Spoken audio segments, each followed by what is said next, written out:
త్వరగా నాకు గతం గుర్తొచ్చేలా చెయ్యి స్వామి. నన్ను నా పిల్లల్ని మా వాళ్ళ దగ్గరికి చేర్చు. జరిగే ప్రతి చర్యకి సాక్ష్యం, చేసే ప్రతి కర్మకి సత్యం, అసత్యాలకి విదితం, రహస్యాలకి అన్నిటికన్నిటికున్నది సాక్ష్యం. శివం శివం భవ హరం హరం, శివం శివం భవ హరం హరం, శివం శివం భవ హరం హరం, శివం శివం భవ హరం హరం.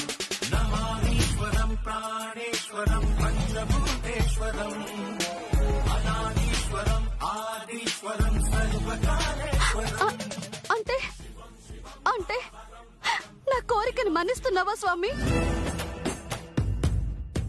నన్ను నా పిల్లల్ని మా వాళ్ళ దగ్గరికి చేరుస్తున్నావా? మమ్మల్ని వెతుక్కుంటూ నా భర్త వస్తున్నాడా?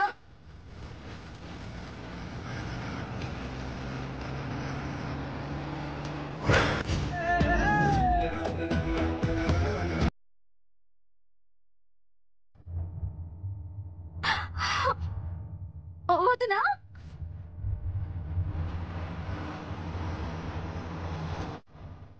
వదినా,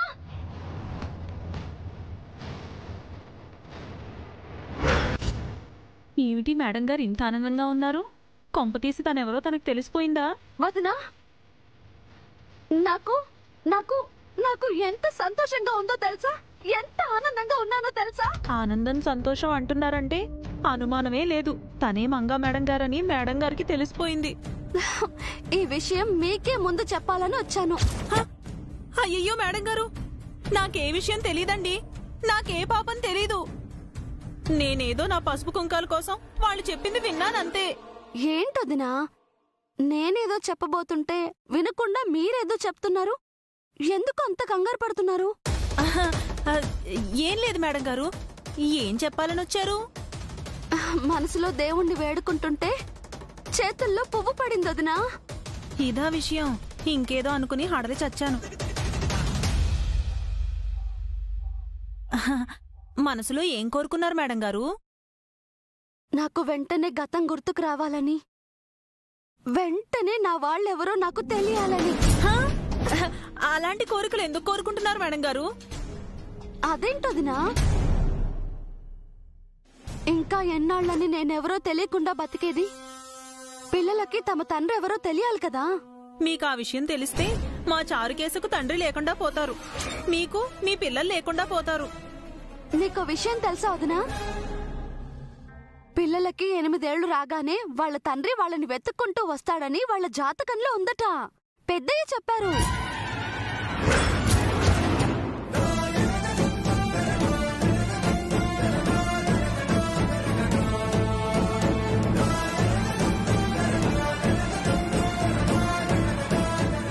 ఈ ఏటే అభిదివ్య 8లో పడ్డారు. అంటే వాళ్ళ నాన్నగారు వాళ్ళ కోసం వచ్చే సమయం అయింది.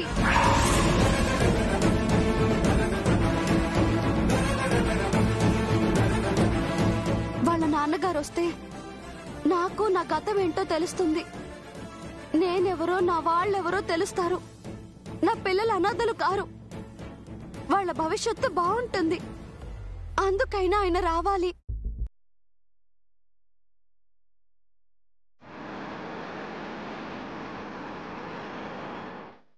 ఆయన వస్తారని దేవుడు నా చేతిలో పువ్వు పడేసి చెప్పగానే చెప్పాడు వదినా.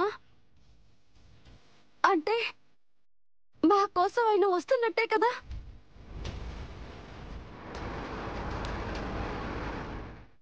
మా కష్టాలన్నీ తీరిపోతున్నట్టే కదా. ఇది శుభశకునం కదా వదినా. మీ కష్టాలు తీరడం కాదు మేడం గారు, మీకు నాకు ఒకేసారి కష్టాలు మొదలవబోతున్నాయి.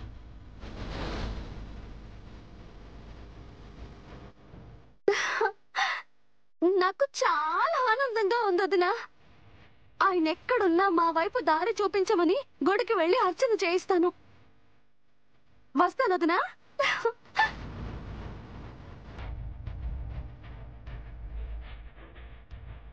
భగవంతుడా, ఏమిటయ్యా నాకు ఈ పరీక్ష?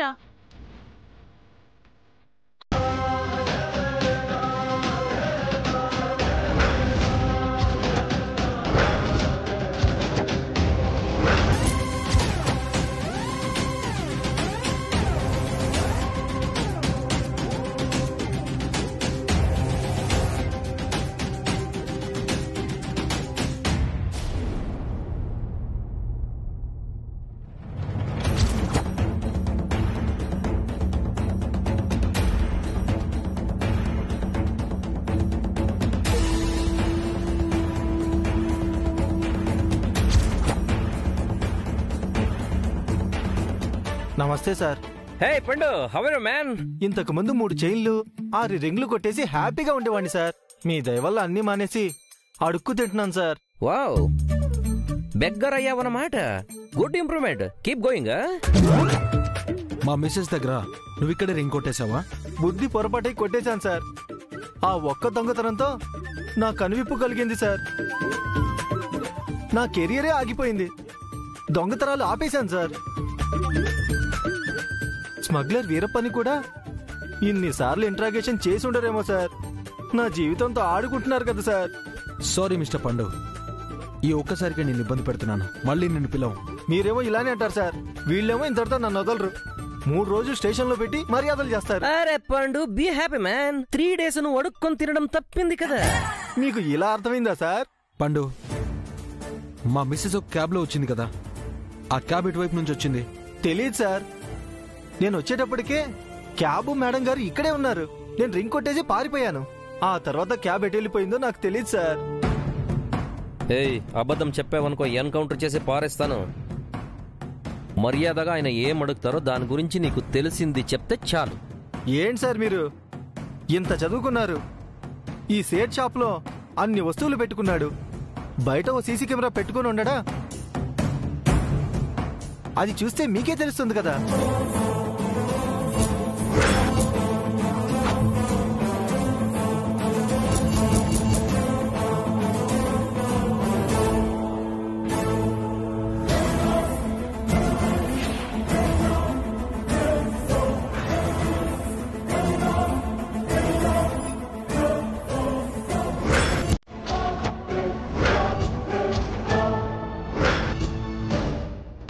థ్యాంక్ యూ పండు, మంచి ఐడియా ఇచ్చావు. నిజంగా మాకు ఆ థాట్ రాలేదు. Thank you so much. ఈ దొంగ కూడా తెలివితేటలు ఉంటాయని ఒప్పుకుంటున్నారా సార్?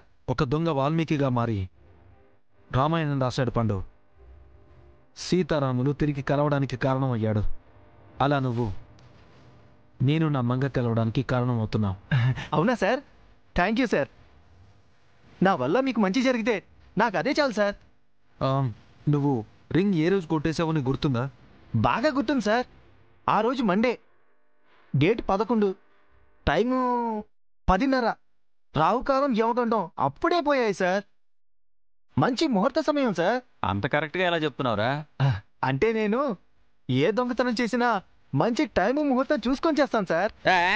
స్వామి, బీపీ లేస్తుంది నాకు. ముందు ఇక్కడి నుంచి పంపించేసా వీడిని. వారా పో ఇక్కడి నుంచి. ఏంటో నిజం చెప్తే కోపాడుతున్నారు. జగరు పదండి.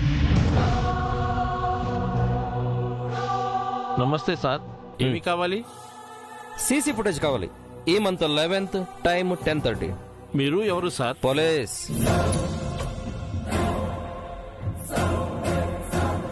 నేను ఏ దొంగ వస్తువులు కొనలేదు, అమ్మలేదు సార్. ఒట్టు సార్. అబద్ధాలు చెప్పి అనవసరంగా చచ్చిపోకు. నేను అడిగిన సీసీటీవీ ఫుటేజ్ చూపించు. ఒక్క నిమిషం సార్. తేదీ ఏమన్నారు? 11వ తేదీ ఉదయం 10:30. చూడండి సార్. జగరు,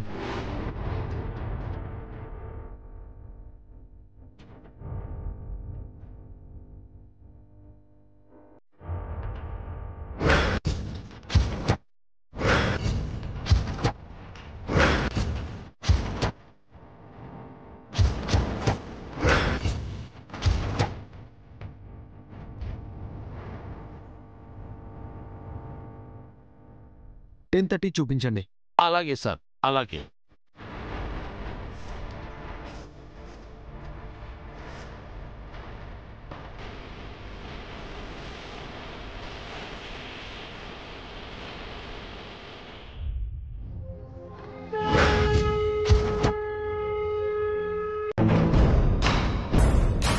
ఆవిడ చూస్తే మీకు చెప్పనా ఏమిటి? ఆవిడ మా పక్కింట్లో ఉన్నా, పక్క వీధిలో ఉన్నా, పక్క ఊర్లో ఉన్నా చూస్తే మీకు చెప్పకుండా ఉంటానా సార్? సార్, నన్నే అనుమానిస్తున్నారా? స్వామి, మీనాక్షి గారి మాటలు వింటుంటే మంగ గారు వాళ్ళింట్లోనే ఉన్నట్టుంది కదా? అవును సార్.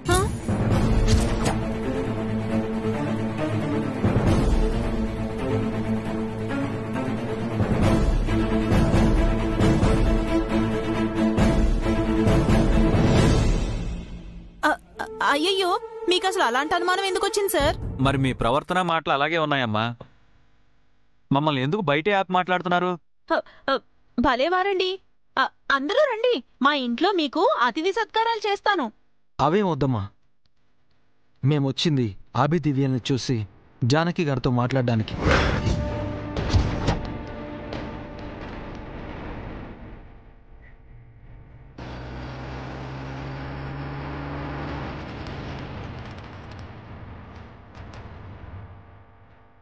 సార్ పదండి ఏసీపీ గారు. సార్ హ్మ్? మీరేమిటి సార్ ఇక్కడ?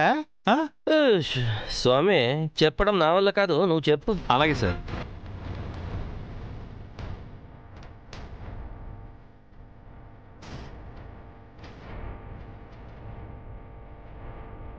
ఓహో, మంగా మేడం గారు మా ఇంట్లో ఉన్నారని వచ్చారా? కాదు చారి, జానకి గారిని మంగ గురించి అడుగుదామని వచ్చావు. తను మంగని చూసిందేమో కనుక్కుందామని. దానికేం భాగ్యం సార్. మీనాక్షి, ఆ? వెళ్ళి జానకిదేవి గారిని పిలుచుకురా. ఆ?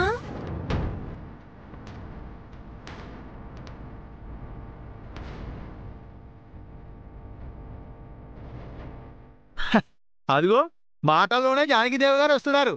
ఆవిడికి 100 ఏళ్ళు.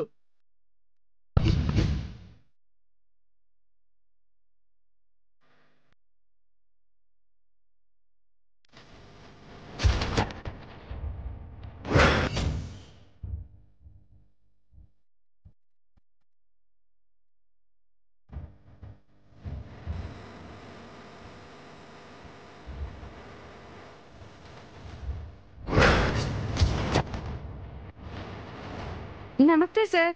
నమస్తే. మీరేనా జానకిదేవి గారు? అవును సార్.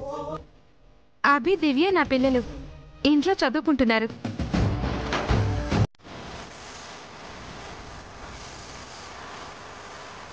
మీరు మంగ గారిని చూసారా? స్వామి, ఫోటో చూపించు.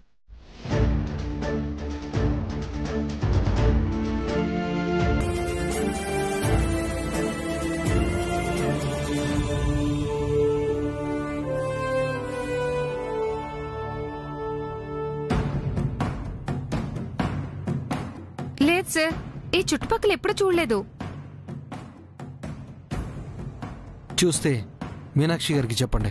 అలాగే సార్. అభి దివ్యని ఒకసారి బయటికి పిలుస్తారా? బయటకు పిలవడం ఎందుకు సార్? ఇంట్లోకి వెళ్ళి మీరు పలకరించండి, వాళ్ళు థ్రిల్ అవుతారు.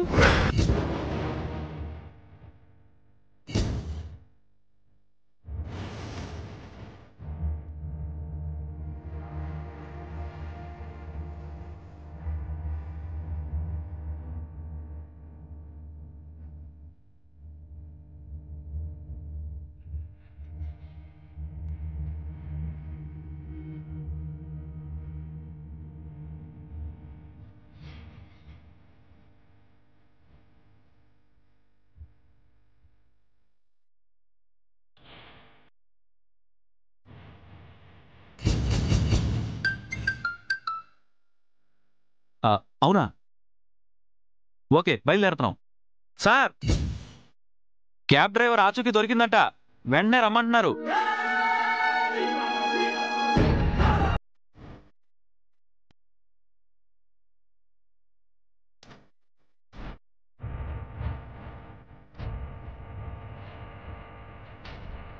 ఆరీషో? Yes sir. ఏసీపీ గారు, లెట్స్ గో. సార్, పిల్లల్ని పలకరించి వెళ్ళండి సార్. తర్వాత వస్తాను చారి. క్యాబ్ డ్రైవర్కు మంగ ఎక్కడుందో తెలుసు, వెంటనే అతన్ని కలవాలి. నేను కూడా ఈ లోపు టెండర్ చూసుకుని వస్తాను సార్. మీరు పదండి. స్వామి, నువ్వు పద సార్.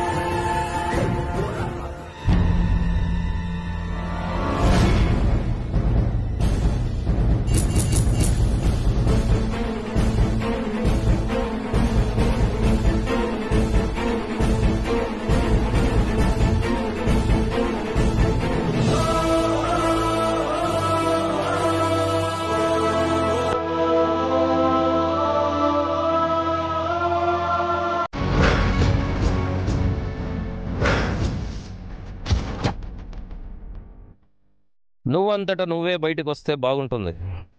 అదే మేము లోపలికి వస్తే చాలా బ్యాడ్గా ఉంటుంది. Choice is yours.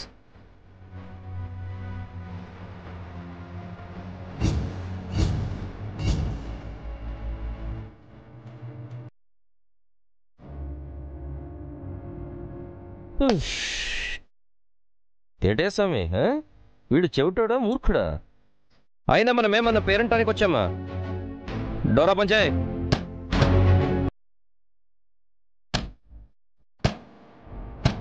స్వామి నువ్వు వాదు, బాడీ పెయిన్ ఎందుకయ్యా తెచ్చుకుంటావు? తలేసాయి.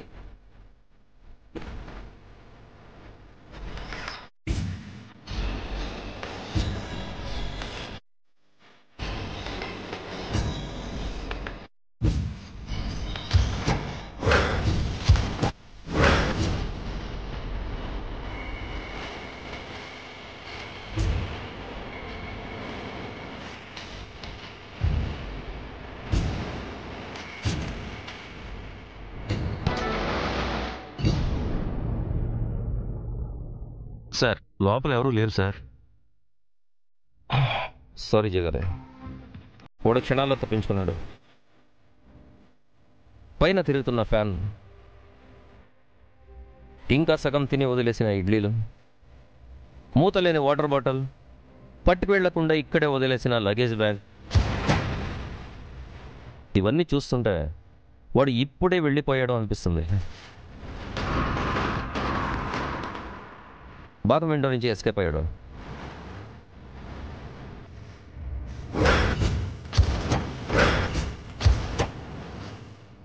స్వామి సార్, వాడు ఎంతో దూరం వెళ్ళుండడు.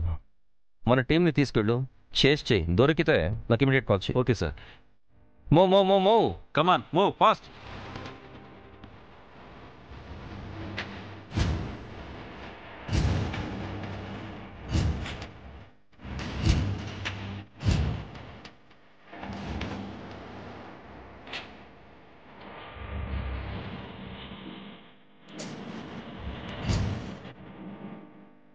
మనం వస్తున్నట్టు క్యాబ్ డ్రైవర్కి ఇన్ఫర్మేషన్ ఎలా తెలిసింది? వాడికి తెలీదు. ఎవరో కావాలని ఇన్ఫర్మేషన్ ఇచ్చి వాడు తప్పించుకునేలా చేశారు.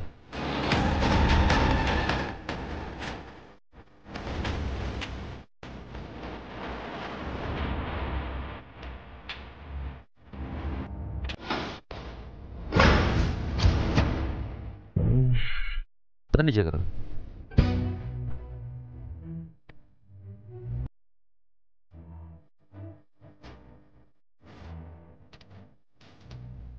వాళ్ళు ఎవరై ఉంటారు?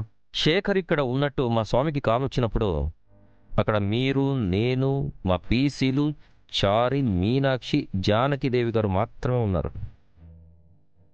మీరు కానీ నేను కానీ మా డిపార్ట్మెంట్ వాళ్ళు కానీ శేఖర్కి మ్యాటర్ని లీక్ చేయరు. జానకి గారికి ఆ అవసరం లేదు. ఇంకా మిగిలింది చారి, అతని వైఫ్ మీనాక్షి.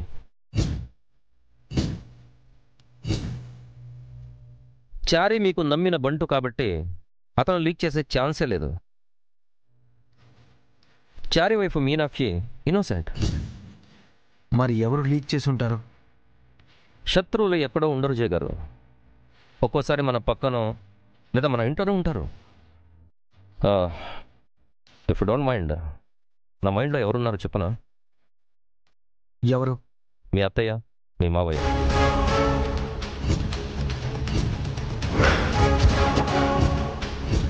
వాళ్ళ? ఎస్,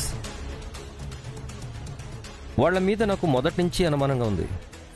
సో మెనీ టైమ్స్ వాళ్ళు సస్పీసియస్గా బిహేవ్ చేశారు. ఆ రోజు శేఖర్ని పట్టుకున్నప్పుడు కూడా అతను మీకు ఏమి చెప్పకుండా ఉండడానికి మీ అత్తయ్య మావేలే కారణం.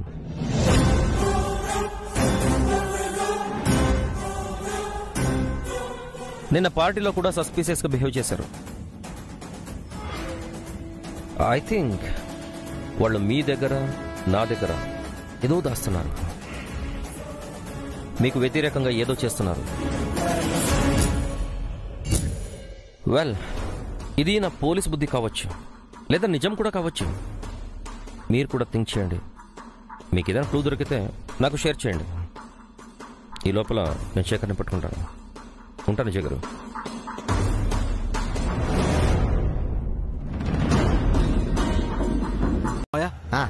తినండి.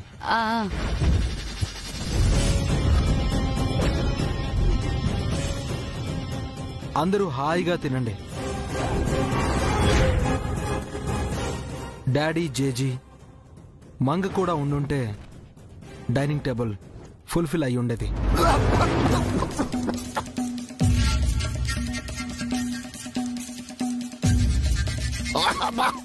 ఇదిగో వాటర్ తాగండి మావయ్య. సారీ అల్లుడు, పొలబారిందే. ఎవరో మిమ్మల్ని బాగా తలుచుకుంటున్నట్టున్నారు మావయ్య. మేబీ మంగ అయి ఉండొచ్చు. అవునన్నా, మంగకు వీళ్ళంటే చాలా ఇష్టం. పైగా వీళ్ళు నీ కాళ్ళు కడిగి మంగను కన్యాదానం చేశారు కదా, ఇంకా అభిమానం.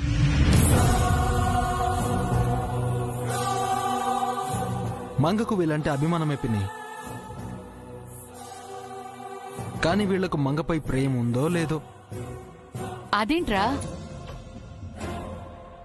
మంగంటే మాకు మా స్వప్న కంటే ఎక్కువ ప్రేమ. మరి ఎన్నాళ్ళు దాచిపెట్టారేంట అత్తయ్య? అంటే నీకు ఆ విషయం తెలిసిపోయింది అల్లుడు?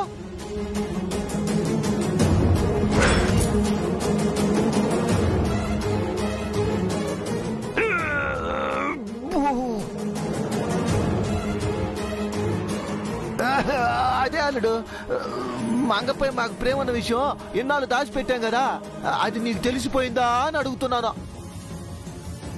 ఇప్పుడిప్పుడే మెల్లమెల్లగా కొత్త కొత్త విషయాలు తెలుస్తున్నాయి మావయ్య. నా వాళ్ళెవరో, నాకు కాని వాళ్ళెవరో అర్థమవుతుంది. నీ కాని వాళ్ళంటూ ఎవరైనా ఉన్నారా జై? ఎందుకుంటారు పిన్ని? ఉంటారు. మన పక్కన కూడా ఉంటారు. గుట్టుగా అన్నీ చేస్తూ ఉంటారు. ఏదో ఒక రోజు ఆ గుట్టు రట్టవుతుంది. అప్పుడు వాళ్ళ పరిస్థితి నేను చెప్పడానికి, వాళ్ళు ఊహించుకోవడానికే భయంకరంగా ఉంటుంది.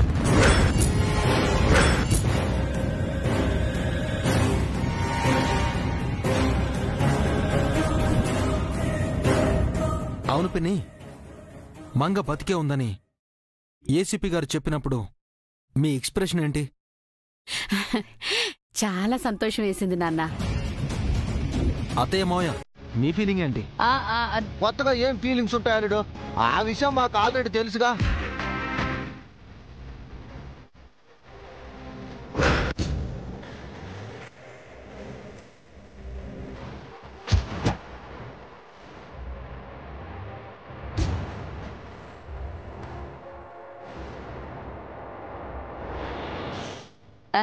మంగ చనిపోయిందని మేము ఏ రోజు అనుకోలేదు జై.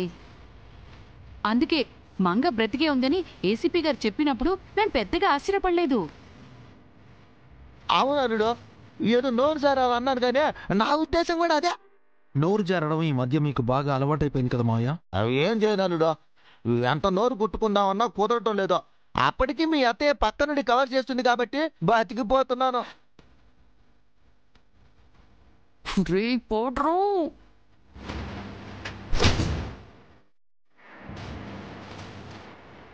ఓకే, రేపు ఎల్లుండో మంగ ఇంటికి తిరిగి వస్తుంది. అప్పుడు మీ ఎమోషన్ ఏంటి పిన్ని? మా ప్రాణమే తిరిగి వచ్చినట్టుగా భావిస్తాను నాన్న. మా ఎమోషన్ కూడా అదే అల్లుడు. నేను అడిగానా? ఎలాగైనా అడుగుతావు కదా అనే. అంటే నేను మిమ్మల్ని ఏం అడుగుతానో మీకు ముందే తెలుసన్నమాట. అందుకని నాతో ఏం చెప్పాలో అంతా ప్రిపేర్ అయ్యి వచ్చారన్నమాట. మంగ ఖచ్చితంగా ఇంటికొస్తుంది. త్వరలోనే తనని తీసుకొస్తాను. ఎవరు ఆపాలనుకున్నా, ఎవరు దాచిపెట్టినా, ఎవరికి ఇష్టం లేకపోయినా, కొన్ని రోజుల్లో, కొన్ని గంటల్లో, కొన్ని నిమిషాల్లో మంగ ఇక్కడ ఉంటుంది.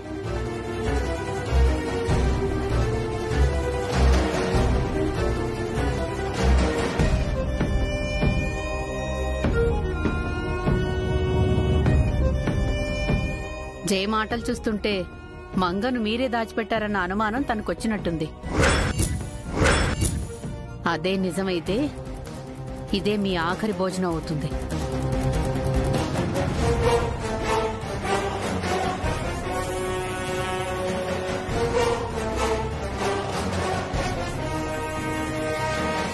వాళ్ళ నాన్నగారి అండదండలు కావాలి. వాటి కోసం పోరాడతాను. ఎంత దూరమైనా వెళ్తాను.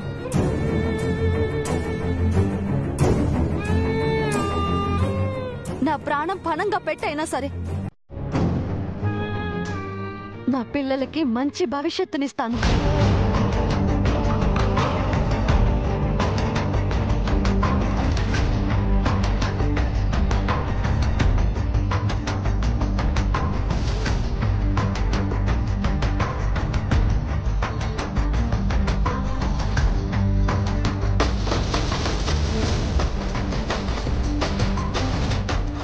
అయ్యో దేవుడా, కథ ఇలా మలుపు తిరిగిందేమిటి? ఓవైపు జైసారు, ఇంకోవైపు నిత్య మేడం. మంగా మేడం గారి కోసం వెతుకుతున్నారు. ఇప్పుడు మంగా మేడం గారు కూడా తన గురించి తెలుసుకోవాలనుకుంటున్నారు. రేపో మాపో నిజాలన్నీ తెలిసిపోయి అంతా కలిసిపోతారేమో. నా పసుపు కుంకాలు, నా భర్త ప్రాణాలు గాల్లో కలిసిపోతాయి. స్వామి, నువ్వే దిక్కు. నేనేం చేసినా నా భర్త కోసమే అని అర్థం చేసుకోవయ్యా.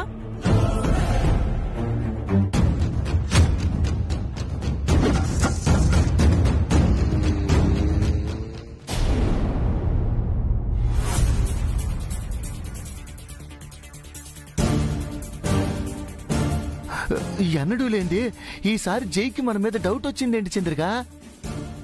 అది వాడికి వచ్చిన డౌట్ కాదు. మా అమ్మమ్మో, వదినో, లేక ఏసీపీనో చాడీలు చెప్పి తెప్పించిన అనుమానం అయి ఉంటుంది. వా, ఎవరు చెప్తే ఏమైందే? జై కన్ను మన మీద పడిందిగా. మనతో నిజం రాబట్టే వరకు జై మనల్ని వదిలిపెట్టడు.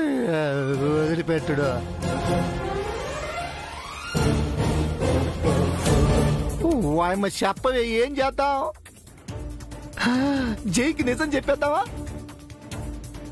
మంగ చారిగాడి ఇంట్లోనే ఉంది, అభి దివ్య నీ పిల్లలే అని మొత్తం జై ముందు కక్కేద్దామా? నిజం చెప్తే జై బ్రతకనిస్తాడా? చంపేస్తాడు. జై వదిలేసినా ఆ నిత్య స్వరూపులు మనల్ని లేపేస్తారు. శారీగాడి పిల్ల మీనాక్షికి చెప్పినట్టు శాపం వంక చెబుదాం. నిజం బయట పెడితే శాపం నుంచి బ్రతికిన మంగా పిల్లలు చనిపోతారని జై నమ్మిద్దాం. మనం ఏం చెప్పినా నమ్మడానికి జై మీనాక్షిలా అమాయకుడు కాదు. వెర్రి వెంగళప్ప అంతకంటే కాదు. మనం తప్పించుకోవడానికి అబద్ధం చెప్పామనుకుంటాడు. మనకి చావు ఖాయం. అయ్యో, నాకిప్పుడే సావాలని లేదే. ఎలాగైనా నన్ను బతికించుకోవే, నీ స్టిక్కర్ని కాపాడుకోవే. మనం బ్రతకాలంటే ఒక దారుంది. చెప్పా పెట్టకుండా పెట్టా బేడ సర్దుకొని ఇంట్లోంచి పారిపోదామా? మనం ఎక్కడున్నా వెతుక్కుంటూ వస్తారు. అంతులేని జబ్బు వచ్చిందని హాస్పిటల్ అడ్మిట్ అవుదామా? ఎన్నాళ్ళని ఆ దిక్కుమాలిన హాస్పిటల్లో ఉంటాం? పోనీ ఏదన్నా నేరం చేసి జైల్లో కూర్చుందామా? జై మనల్ని జైలు కూడా వెళ్ళనివ్వడు. అమ్మ బాబోయ్, వాయమ్మ, ఇంకేదారిందే? కొంపదీసి గోదారేనా? కాదు, ఎప్పట్లాగే మంగ విషయం దాచిపెట్టి ఉంచడం. ఎవరడిగినా సరే మంగ గురించి చెప్పకపోవడమే. ఎన్నాళ్ళని దాస్తామే? ఏదో రోజు జైకు నిచ్చుకు తెలిసిపోతుందిగా. ఇన్నాళ్లు జై మన స్వప్నను పెళ్లి చేసుకోలేదన్న కోపంతో, స్వప్నకు నిత్య పోటీ అయిందన్న పగతో జైకి నిత్యకి మనం నిజం చెప్పలేదు. ఇప్పుడు నిజం తెలిస్తే మన ప్రాణాలు పోతాయి కాబట్టి ఆ ప్రాణాలు కాపాడుకోవడానికి మనం నిజం చెప్పకూడదు. మన ప్రాణం కంటే మంగ ఎక్కడున్నదన్న నిజం ఎక్కువ కాదు. అదంతా సరే చంద్రిక, ఆ నిజాన్ని ఎన్నాళ్ళని దాస్తాం? మంగ గురించి నోరిప్పకుండా ఎన్నాళ్ళు కవర్ చేస్తాం? అందుకే మనం జాగ్రత్తగా ఉండాలి పౌడరు. నోటిని అదుపులో పెట్టుకోవాలి, మాటని పొదుపుగా వాడాలి. ఎవరి జీవితం నీ వల్ల అవుతుందే, నా వల్ల కాదే. నా నోరాగదు. ఎలా కంట్రోల్ చేసుకోవాలమ్మా? తప్పదు పౌడరు. మంగని ఎన్ని రోజులు దాచిపెడితే మనం అన్ని రోజులు ప్రాణాలతో ఉంటాం. అది గుర్తు పెట్టుకుని ఒళ్ళు దగ్గర పెట్టుకో. పద, వెళ్ళి పడుకుందాం. ఈ రాత్రికి నాకు నిద్ర పట్టినట్టే. ఓరి దేవుడా, రేపేం జరుగుతుందో ఏందో. అయ్యా, నన్ను కాపాడు. అరవకు.